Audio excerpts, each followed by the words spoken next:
Ah! I can't even get it to sit up straight. Let's see. It'll have to be good enough. Assalamu alaikum rahmatullahi wa barakatuhu. Oh, I had an idea for what I was going to say, and I'm sitting down to do the video, and I have no idea what to say. I was going to do a little review of this. I went to the halal, and I had to pick up some spices. And I saw mina's xawaaji. And I decided to buy it. I normally make my own. Which is good. But it's kind of a laborious process to toast the spices and measure them out in proper proportions and then to grind them. And I don't like using the blender because we live in an apartment and I hate bothering all my neighbors. So I decided that I would get mina's xawaaji, and it's good.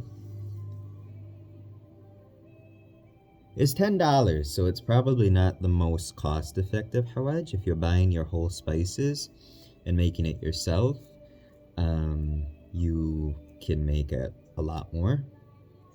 This is 8 fluid ounces, which when I make xawaaji, I probably get double of this when I make it in a batch. But for convenience sake, $10 isn't that bad.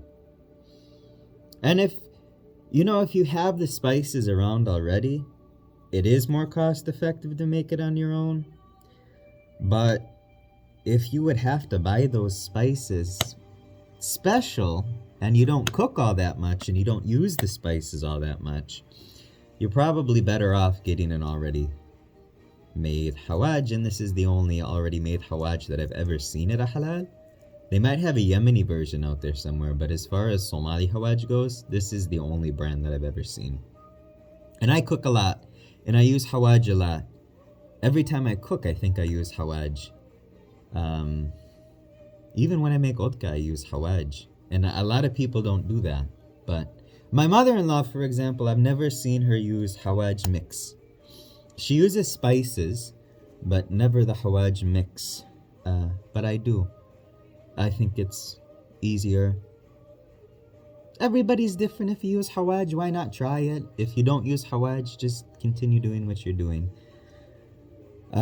This has clove, which I use, black pepper, which I use, cumin, which I use, nutmeg, which I don't use. And I know there's a difference of opinion regarding nutmeg.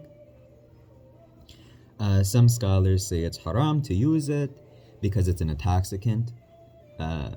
According to certain scholars, in large enough quantities it can cause you to disassociate and hallucinate and all that kind of stuff. But I don't follow the opinion of those scholars, so I do eat nutmeg. It's the majority opinion that it's allowed for one to consume nutmeg. But that's a side note.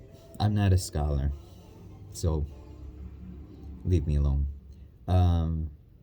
Cinnamon, which I use, cardamom, which I use, turmeric, which I use, ginger, which I do not put in my xawaaji, and more. I don't know what the more is.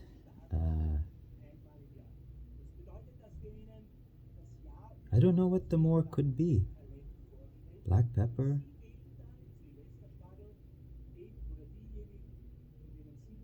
Ginger, clove, cinnamon. What? Coriander, maybe? Coriander seed? I'm assuming that the more is just coriander seed because I don't know what else you would add to xawaaji. And even though they add in the nutmeg and the ginger, when it comes to aroma, this smells just like the one that I make. I mean, the dominant scent is cumin, which, if you're East African, hello cumin. And then the rest of it is just citrusy notes, I guess, probably from the cardamom. Very muted cinnamon, but it's good.